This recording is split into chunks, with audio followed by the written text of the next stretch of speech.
Radio. I love Croydon, it's very dear to me. We love Croydon. Nice, come down to Croydon, it's happening, alright?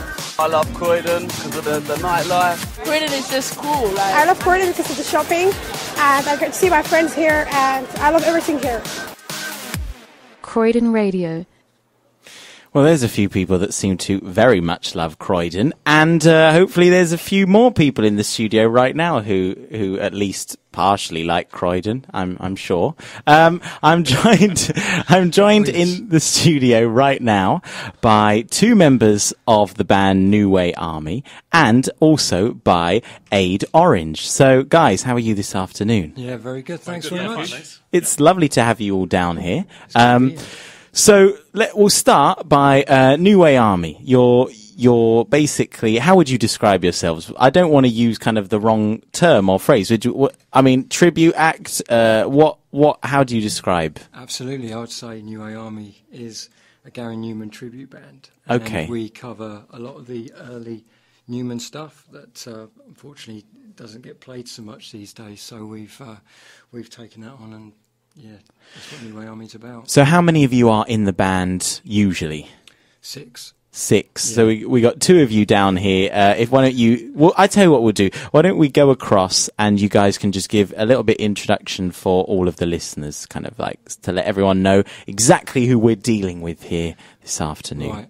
My name's Simon, and I'm the singer of Nuway Army.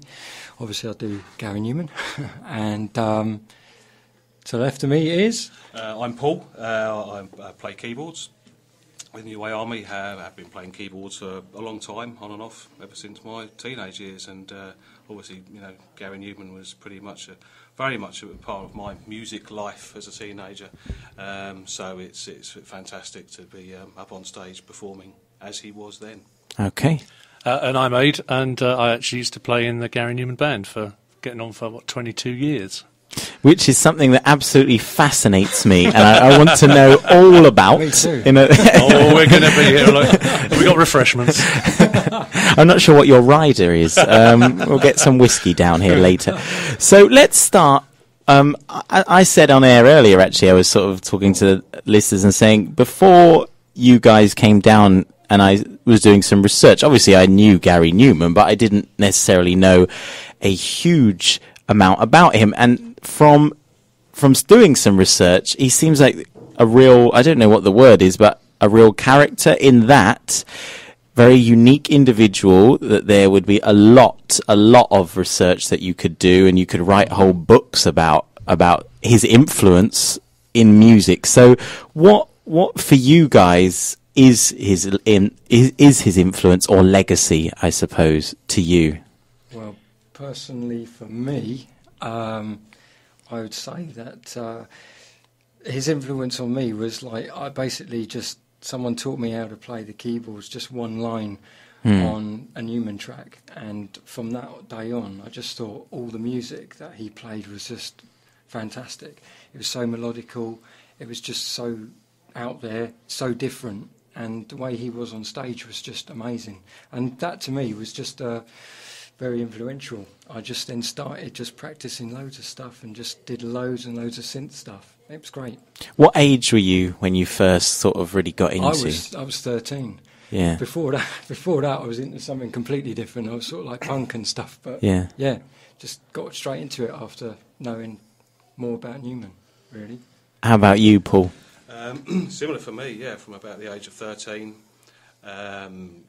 Gary Numan, his name, New Man, sort of signifies what he was. He was something new. In some respects, he was in the right place at the right time, with the right music.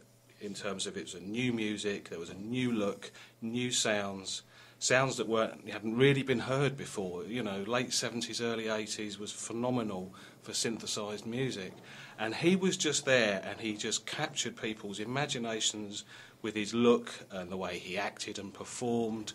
It just got people in, and certainly I was one of those, and he's for 30 odd years he's carried on through phases, but it's really, if you're into it, the early 80s, you're hooked. You were hooked if you liked it. Now, Aid, what to you, we're talking about someone who 3 out of the 4 people in this room, maybe I'm going out on a limb here, do not know Gary Numan very well, okay. But you do, and you're sort of hearing like these things like this is what he's like, and he's this amazing, you know. It must be weird almost for you because you know it's him, it's Gary. Yeah, I've seen him in all states. Yeah, no, I can remember I was 15 when he first came on Top of the Pops, and I can't tell you what 2 songs he was sandwiched between, but it felt something like Judy Zook and Kool and the Gang or something, and you know, he was something very different. His image was very icy cold, and I don't think too many people had done that before him, and he wasn't the first person to use synthesizers, but that image combined with the sound allowed him to sort of break down some doors, and he's generally accepted as having opened the way for a lot of other bands. So he came from a punk background really, and as he readily admits, found a synth and used it to death on one album when he was supposed to be making something else. But it's very typical of him to pick up on something and, you know, go at it 110%. And it certainly elevated him very quickly to a big star that year, you know. So he's really has, and the legacy, I suppose, of what he's done, would you say that is a lasting, can you see now in music nowadays sort of that, a bit of that influence? Totally, but I think he would readily admit himself he wasn't the only one doing it. But it was a superb image that hadn't really been done, and that and the music combined made him as big as Bowie that year. And I think the lasting, I mean, you know, I think it always bemused him when people like Africa Bambaataa would phone up and say, oh, you know, American hip hop had sampled one of his tunes or something. Yeah. And I think it baffles him, you know, but obviously he's very pleased to you know, receive the plaudits, you know. Yeah. But he's basically, you know, made the music he wanted to make, and at that particular time, it really did the business for him, you know. Now, we've got loads we're going to be talking about. I want to take a quick break from the chat and play a Numan track. We're going to play Cars. If one of you would maybe like to give a little bit of an introduction, what does this song mean to you, or why is this song so important?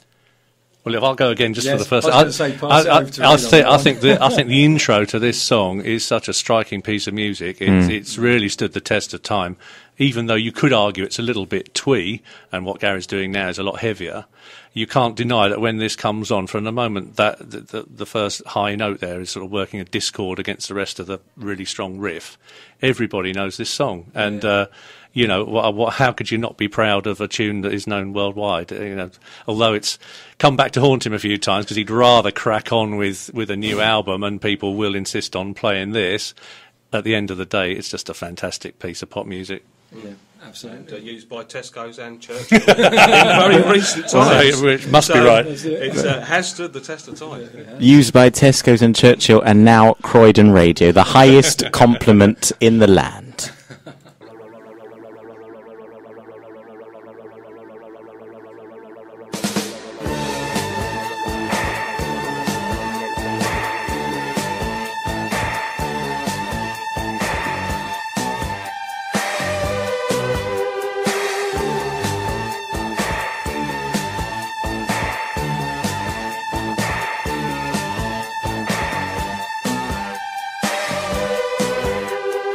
There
Your city, your community, your station.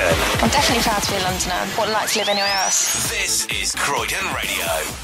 Notice how that lady says, I'm proud to be a Londoner, I wouldn't want to live anywhere else, but not specifically Croydon, although I'm sure she did mean specifically Croydon. Right, so I'm here with the guys, and I want to talk about the formation of the army. Firstly, that's an interesting phrase that you've got kind of in the band name, Army.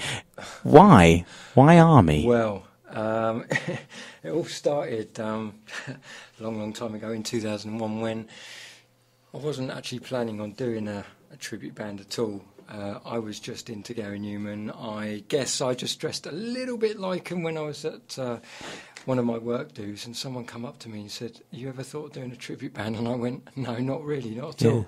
He said, well, you look like Gary Newman. Have you ever thought about doing Gary Newman? And I went, no. But he said, if you do, I'll be your guitarist. So I then went away, thought about it. I knew all the musicians that I could get together to do it, phoned them all up, said, look, would you do it? They all said, yeah. Got this guy in, and it took us ages to come up with a name. And this guy called Chris, he's not a guitarist anymore with us, but he basically said, what about Nuway Army? And I just thought, well, Gary Newman, Nuway Army, what a fantastic name. And it stuck. And since then, it has stuck. Now, it's interesting. You're saying you sort of didn't have any plans necessarily to do a tribute band, but then you called up sort of people you knew that were into music. Now, obviously, there's so many musicians out there. Why do you think that says something about Gary Newman, that they all were sort of, yeah, I'll be up for doing a Gary Newman? Because if you called up and said, you know what, I want to do a E17 tribute act, you probably wouldn't have got the same response. No, you're right. Not saying anything. I know someone who was in one of those. Well, yeah. That's what I'm saying. I don't want to diss them, but no, they're really great. But no, it's because I used to play in a couple of other bands. I knew a bass guitarist. The keyboard player who taught me how to play keyboards, he was a Gary Newman fan, so I knew that he would definitely do it. Didn't have a drummer, we had a drum machine, and I just managed, and we had this guitarist, so there was only 4 of us in the band at the time, and that's how it all started. And when we did start up, I programmed 10 drum patterns into this like drum box, which our first gig was outdoors using a drum machine at the Castle Point show in Essex and in Canvey Island, and it just went down really well, even for a drum machine. But after that, I thought, no, we can't use a drum machine, it's not loud enough and people can't really hear what's going on. And then managed to find a drummer. So, yeah, it's bizarre how it all started, really. If someone was came to see a Nuway Army gig, what... They're not just going to get the music, are they? They're going to get an overall Gary Newman-esque sensory experience. Now, what do you do? What do you do that isn't apart from the music? Because it's not just some guys standing on stage banging out some tunes. What do you do to create that atmosphere? And well, luckily enough, because I sort of like rehearsed a lot of Newman moves and sounds and the way he sang from when I was young. I have the ability to be able to sound close to him on stage and actually move and do all the things that he used to do back in the 80s. Not so much now, but what he did then.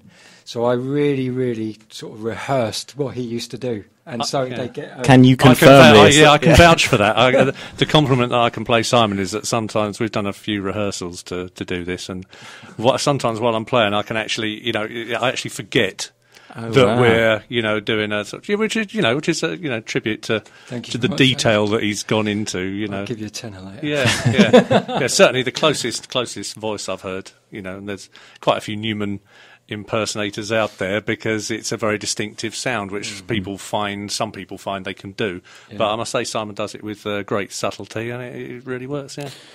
Now, you've specifically chosen a very kind of small part of Gary Newman's kind of career. Why that very specific part? To me, and probably to most, and to Paul. There's head shaking, nodding here. It's the pinnacle of how I saw Newman and how it started me off. And to me, they are the best by far melodies, tracks, you name it. It brought everything to the table. I'll say get Paul in this one as well. Really, mean, you can really ask any Gary Newman fan from the late 70s and early 80s, and they will say yes. That's how they got into it, and they got into it for very specific reasons. The look and the whole feel, the sound was unique, and it's never been like that. Obviously, Gary has moved on to new images, new sounds, but the fundamentals of the early 80s, is where it impacted the most, and that's what people want to listen to most. So, okay, interesting then. Would that mean that Gary himself does not play these older tracks as much, does he now? Yeah, not very many of them, quite rarely. So does that mean that do you think he's doing that on purpose? Like, I don't want to play the older stuff. I want to play newer stuff because this is what I'm about now. Yeah, absolutely. Yeah, I think he's gone on record along these lines many times. He doesn't enjoy nostalgia. He feels that he never wanted to be part of any of those sort of 80s lineups where you get 4 or 5 of bands of the 80s playing together. He never wanted to be part of that. Well, you'll get your 70s there. But, your ABCs and your Bananaramas, they team up on these multi-band, mini tours. And he never wanted to be part of that. Fair play to him, Yeah. But there is a demand for those early tunes because they do represent him at his sales heights anyway.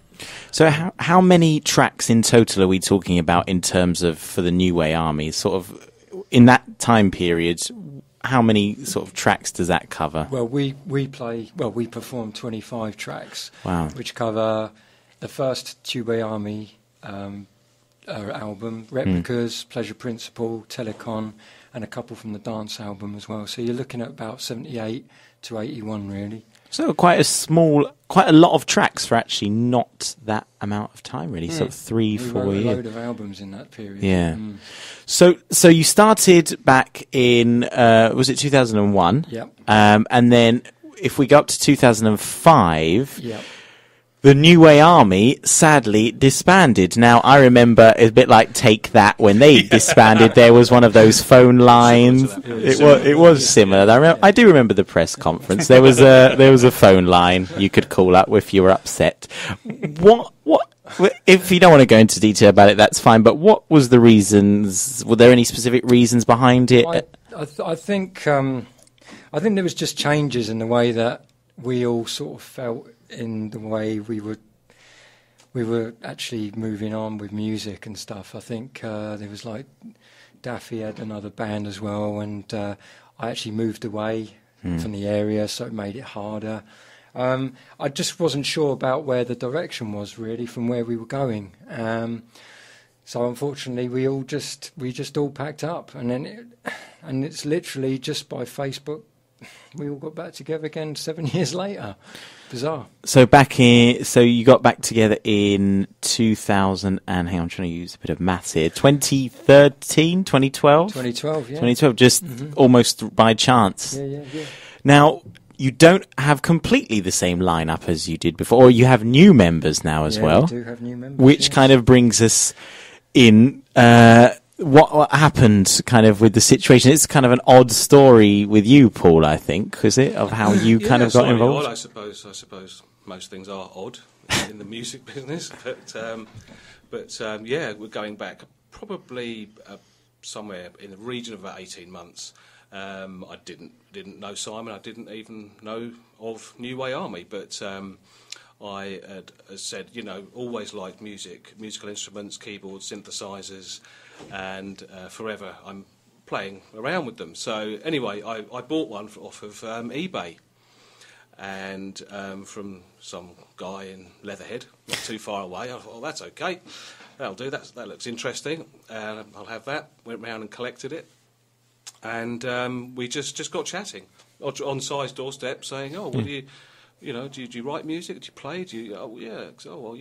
All of a sudden, I'm a singer in a Gary Newman tribute band. Nearly fell over at that point, but This is how Oasis formed, I think. Yeah, I managed to save myself anyway from some grim sort of embarrassment by falling over. So we got chatting, and we sort of exchanged details and so well, perhaps we'll email each other with what we're up to and let me know. And we just got chatting by email and got to know each other a bit. It was a loud bang there. It's the spirit of Newman. Yep. It probably is. Yeah. But so anyway, to cut a long story short, we just said, well, look, email it, let's meet up for a beer. And we did, and we had a good chat. And Ty was saying they had a couple of gigs coming up. One was in the very near future, just a matter of weeks, but there was one later in the year, which was September last year. And mentioned that was all booked and great, and that perhaps in the future they might need a second keyboard player. And then a matter of weeks later, we met up again, and so I just said, look, that September concert we've got lined up. I said, yeah. He said, would you do keyboards on it? I said, Christ, yeah, all right. Yeah, that would be fantastic. So I had all of about 6 weeks to prepare myself for 24 track set at the Charles Cryer last September. So we spent some time working on things, and I spent a lot of time working it all out and where I was going to fit in with the existing keyboard player. So I had to work out what's she doing and what isn't she doing. How can we work better together and bring the whole thing, just introduce another keyboard player to just fatten up the synth sounds. So I worked on some analog type element that was perhaps missing, with sweepy resonant sounds and some little sound effects here and there. Really just completing the sound, which I had a pretty intense 6 weeks. Thanks, Simon, for doing that. But we brought it off pretty well. Has everyone been welcoming to you? Very much so. Yeah, nice, great bunch of people actually. Yeah. They don't make you sort of sit in the cupboard or something because you're the new member. No, they haven't done. No, I'm quite careful not to upset the apple cart too much. Well, I might have done a little bit. Sorry, Michelle. But generally speaking, no, they're great people and good fun to work with. Right. Well, coming up, I'm intrigued about where Aid fits in with all of this, and we're going to get onto that very soon. I'm going to play another new Gary Numan track now. This is We Are Glass. So who wants to take this one as an introduction? What's this all about, and what does it mean? Well, I'm not sure what it means. But a lot of things that Newman writes, I think there's a lot of hidden agendas in his way he's writing, and I believe it could be to do with how fragile that he was actually feeling at the time of where his career was. And but to me, it's just a fantastic melody. It's a fantastic song. So yeah, I hope everyone enjoys it. It's one of our favourites.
town number of Croydon.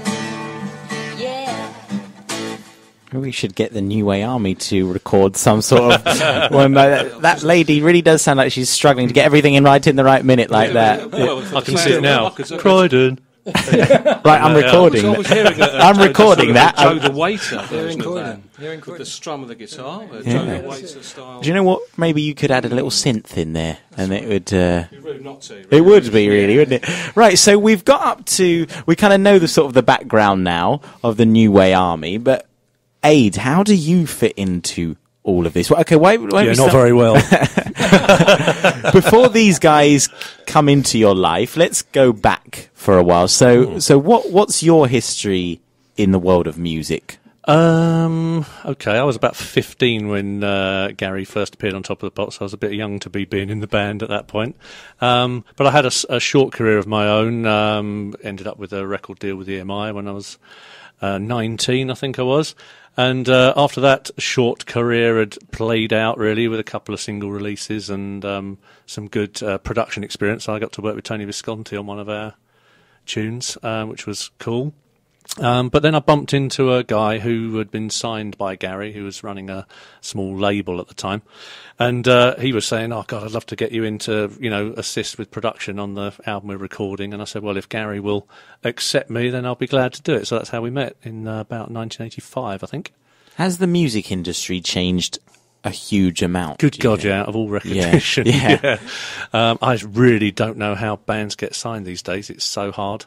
I mean, my band was kind of on the tail end of it, where you could, get sort of spotted.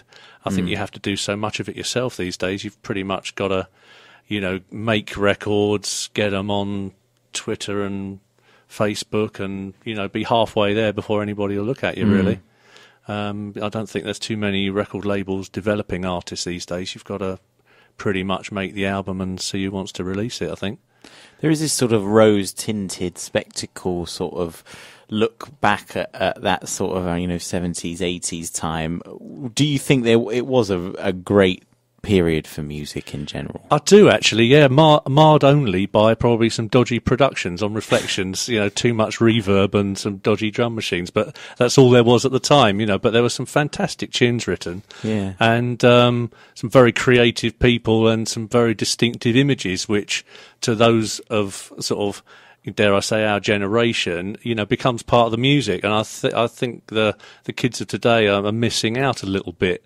They've got still some great tunes around, but I think they're missing out on being able to follow something in that way. Everyone looks the same, and everything's been done, or that's the impression. But in those days, you could sort of, as Simon was indeed doing, dress a little bit in a particular direction, and it would get you talking to like-minded people. I do think some of the current crop are a little bit identikit, sort of anti-image. It's been anti-image for so long now. It's you can see why people like Lady Gaga have cleaned up with a really striking image, because very few other people have been prepared to do it. That which reminds me, actually, while we're sort of while it's popped into my head, remember the shout box is open. We are live interactive here on Croydon Radio. So if you have any questions for the guys, maybe Gary Newman based, New Army based, questions for Aid, anything, we don't mind, do we? No. Oh no! Just go. You've heard. Unleash hell. Just go for it. We don't know much about Croydon, though. That's all. So don't ask us about Croydon. No Croydon-based questions. I'll field those, and you guys field the rest. So if you do have any questions or comments or anything you'd like to say, get to croydonradio.com, click on the shout box link, which is on the top of the front page, and you can just leave your message, and I will read that out, because we are live interactive right here Saturday afternoon with Tom C and the Saturday Show. So going back to Gary Newman, so you met him and you joined with we hit it off really quickly. Actually became good friends, and I produced that album with that band. The band were called Ho Ho Cam. They're sadly no more, but it was good while it lasted. And then he asked me to produce a couple of tracks on his album that year, which I duly did. And then when a vacancy came up in the band a couple of years later, Chris, the other keyboard player, suggested, what about that guy? And Gary said, oh, yeah, he's in. So, yeah, and I did it for 22 years, God bless me, man and boy. Gary Newman looks quite scary. Is he scary? Well, not to me. No. But yeah, I think he can be. He can. He's got very large and piercing eyes, and I've seen fans come up to him and are clearly slightly intimidated, even though Gary's not necessarily trying to be. But it is quite funny, the diverse reactions that he gets. I've even seen people so desperate to sort of stand out on meeting him that they actually say something obnoxious, even though they're massive fans. They just want to try and make an impression. Wow. 'Cause he's a very charismatic fella, and you know he's in the room. Put it that way. So let's kind of merge these two worlds together. How did you? You're working with Gary, 20 years or more, man and boy. How, in God's name, do you end up getting involved with these guys? Yeah, it's all a horrible dream. Well, basically, my barmaid presented me with this demo that had been handed in. I run a small live music venue in Epsom called Bar XLR, and available for gigs, etc. Yeah, and have been doing that for some years. Was doing that while playing for Gary. But anyway, this demo arrived, and I thought, "Oh, good Lord, it's a Gary Newman tribute. That's all I need in my life." Yeah, don't swear. Yeah, no. Because our 22 years came to an end pretty abruptly for reasons that we're probably not going to go into on air, I think. But anyway, the point is the demo arrived, and I thought, "Oh no." Had a little smile to myself, put it on the shelf, basically. And then a couple of weeks later, the guys who'd dropped it off, turns out to be these two here. Came in to meet the owner, unbeknownst to them. I'd played in Gary Newman's band for 22 years. Wow. So obviously we had plenty to talk about when we finally met, and I was quite quickly impressed with Simon's voice in particular, and the synth programming that had gone on. And I thought, that actually could be quite fun. It's been a while since I was in the band now. Yeah, it took us a little while for us to grind him down. Yeah. Just to become a little bit. Yeah, of course we sell alcohol as well, which we was were planning and our stuff and drinking. So so we agreed to do a gig in my venue, and didn't have to travel far, and it was a great success. Yeah, Newman fans travelled from all over the country actually, and it was really nice to see them again. They were not quite sure what happened to me. And so it was nice to see them after, I don't know how many years would it have been. My last tour was 2006, so there you go. There are other Gary Newman tribute acts are available out there, I should point out. Not in my venue, they're not. Not in your venue. But what was it, and you must have sort of, out of curiosity, if nothing else, heard some of them over the space. So what was it about these guys that kind of set them apart? Well, no disrespect to the other Newman tributes out there, and there are a few, and I've seen clips of some of them, and they're pretty good, actually. But I must say, if you come and see Simon, you'll see what I saw, which is, a really nice, friendly guy who just happens to be very good at doing early Newman in a most respectful and I don't know, it's very, very accurate but fun way. So, and the fact that they're nice guys to talk to, I thought, what harm could it do? Just wait till this interview goes out, and then we'll find out. Wait for the response. Yeah. Now, okay, so, you guys, when you've got a gig coming up, essentially, this is a big gig. Why don't you tell the listeners all about it? Okay, last year we played a gig at the Charles Cryer Studio Theatre in Carshalton, which went down really well. When we put on a show, we really put on a show. Our ethos is basically, if you're going to do something like Newman, then you've got to be an act and do near enough everything that he did, even if it does lose you a bit of money, like it did with him. I mean, to be honest, it's about the show, it's about the entertainment, and this is what we are doing again this year on the 19th of July at the Carshalton Charles Cryer Theatre. It's going to be quite a spectacle, and again, fantastic to have Aid Orange be our special guest on there as well. We've got our biggest stage set this year, more lights, and covering even more songs as well from the early days. You know, there's quite a nice selection from the Telecon and Pleasure Principle albums. So if you enjoy those, then it's definitely a show to come down and see. Really. Do you study sort of Gary Numan on stage to kind of try to be as accurate as possible? Funny enough, I mean, when I did it when I was younger, you know, you don't forget. It's like riding a bike. You don't forget. So I feel quite naturally doing it. So when I'm on stage, I do feel pretty natural just getting up there and becoming Mr. Newman, really, to be quite honest. I don't know what he thinks of it, but it's enjoyable doing. And it's giving something back for all those years of fun and pleasure that we had from that music. You know, there we are. We're doing our bit, really, giving something back. You know, out of our respect for the music and the love of the music. It's a snapshot in time of the early 80s, really, because Gary's not only veered away musically from those tunes, but he's veered away image and moves-wise as well, you know, several times.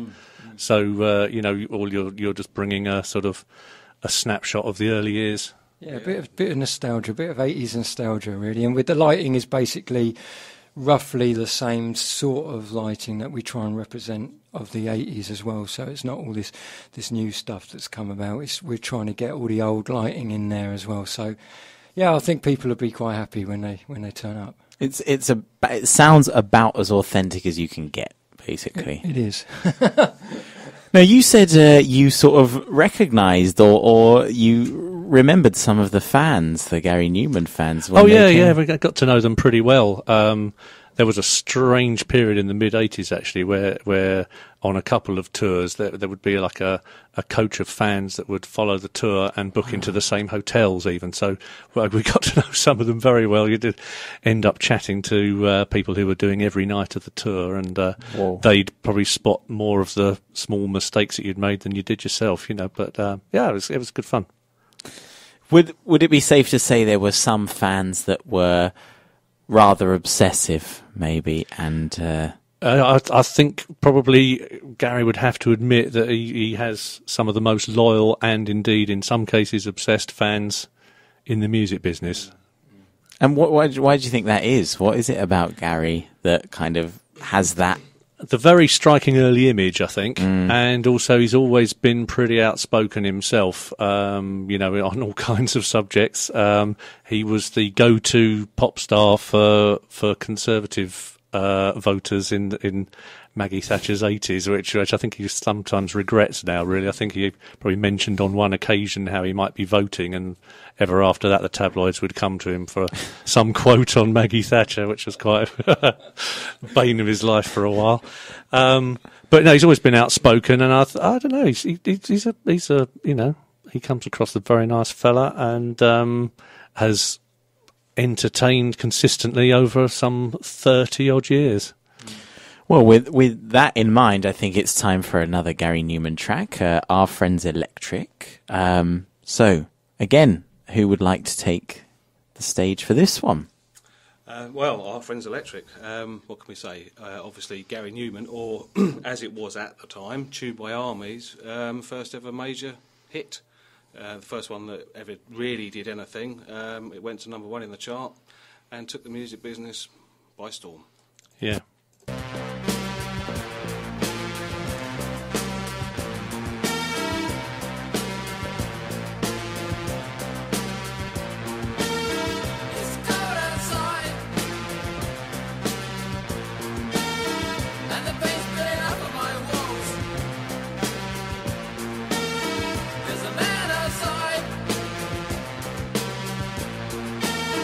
In a long coat grey hat, smoking a cigarette.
So now I'm alone. Now I can think for myself about little deals and issues, things that I just don't understand. I can white light at night, or it's like touch at times. I don't think I mean anything to you.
Live from Matthew's Yard, this is Croydon Radio.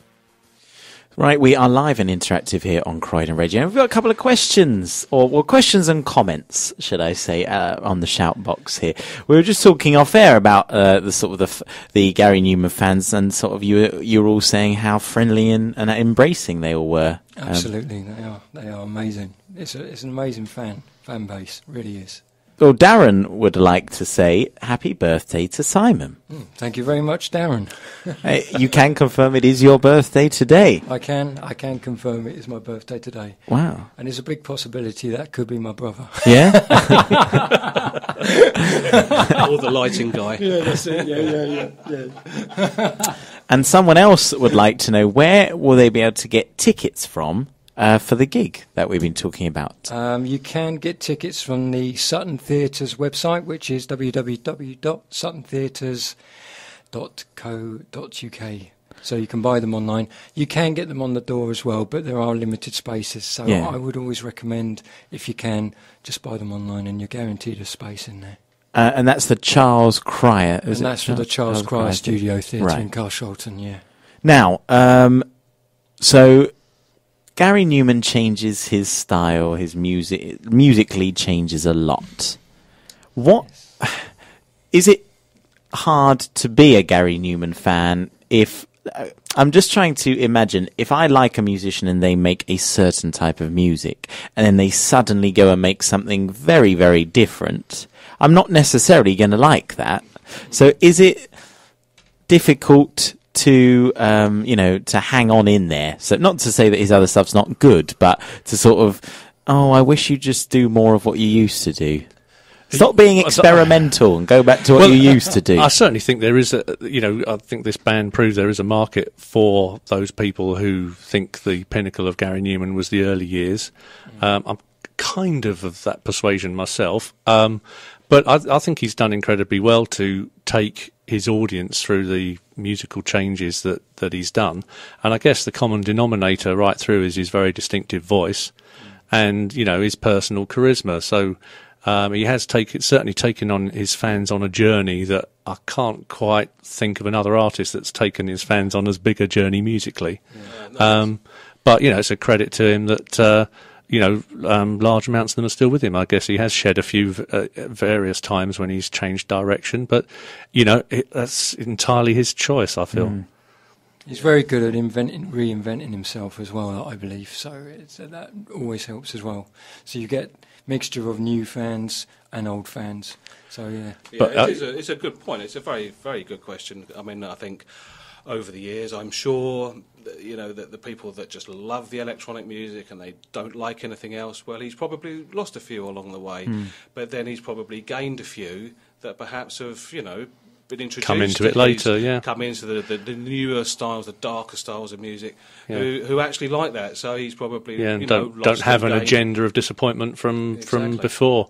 No. But I would say from a keyboard player's point of view, I was there a long time, and as the newer material filtered in, there was less to do, and you felt that obviously you weren't necessarily quite so fulfilled playing some of these classic iconic lines, which is kind of, I think, why after a break I agreed to play with these guys, because it's an opportunity to play some of those great tunes as a keyboard player. Yeah, which we all play live, by the way. There's no laptops, there's no pre-recorded material, backing tracks. Ouch.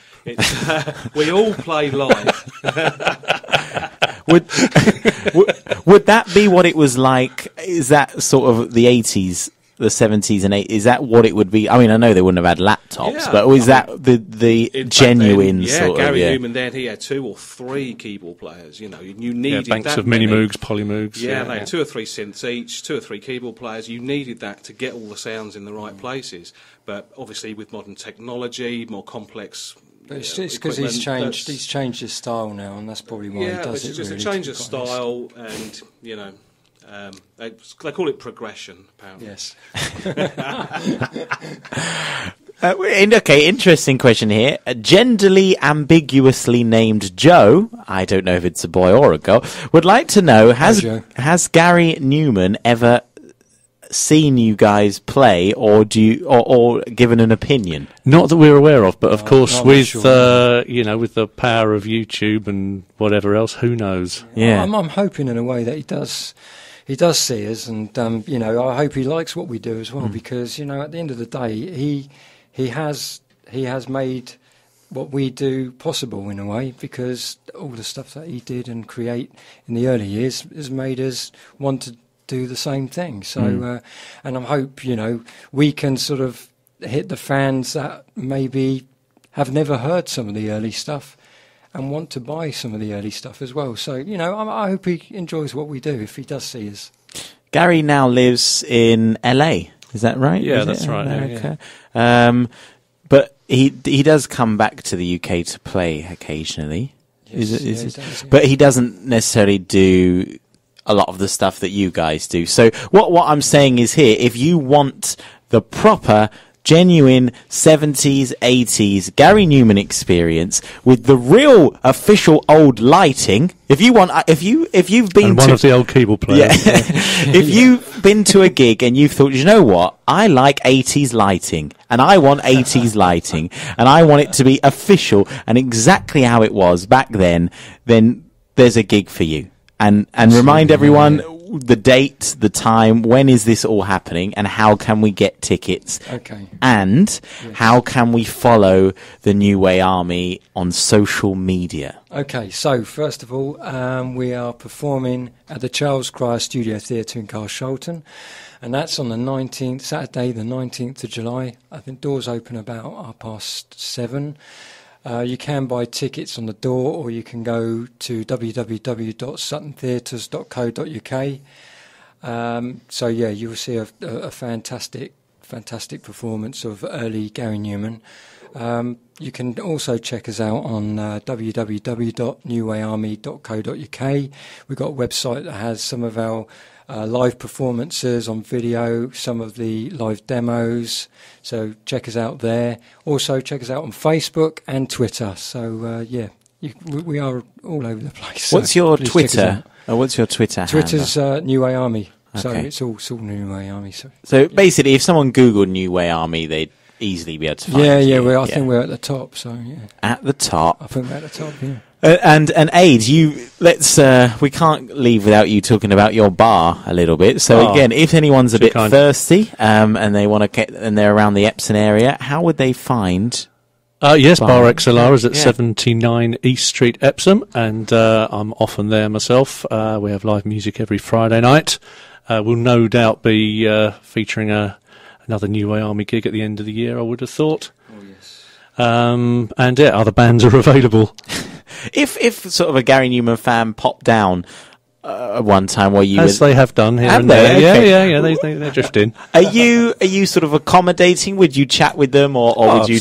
Yeah, absolutely, yeah. So always available for a chat. Always available for a beer-induced chat. Yeah. There we go. Well, it's been really lovely to have you guys on the show today. Thank you. I think I've learned a lot. The listeners will have learned a lot about Gary Numan, even if they were fans beforehand. Kind of a final question, I suppose. It's clear that he's got some very sort of strong fans from back in the day. But are you finding that also? Are there newer fans as well who maybe weren't even around at the time that he was originally doing this stuff that now are really enjoying what he's doing as well? Yeah, I'm sure. Yeah. Yeah, I think there's quite a few new fans in now. I mean, especially there's a lot of sort of new fans who are into sort of like Nine Inch Nails and industrial music, and there's a lot of alternative, genres that people sort of younger are really into, and then they get to see Gary Numan now, and then they sort of like they start sort of becoming fans from it as well. See them at the gigs, you go to a Gary Numan gig now, you will see couples, people in their 20s. He has got younger fans, absolutely. Yeah. So the Numan love will carry on for a long time, I assume. I believe so. Okay. Now we're gonna leave on a final track here, which don't let the name maybe put you off that it's going to be a very solemn and upsetting. This track is called "I Die, You Die." What's the background to this one, and why is this a good one to finish off with this afternoon? Well, I think this has got a fantastic melody. And it's off one of the, my personal album favourites, his Telecon album, which is very iconic. And it's just great melodies, great track, and very well known over the fan base. So, yeah. Well, guys, once again, thank you so much for coming down and talking to us. And you'll have to come back at some point again, and I'm sure we could talk for another show all about it. So, thank you. Yeah, Thanks sure. very much. Thank you very much.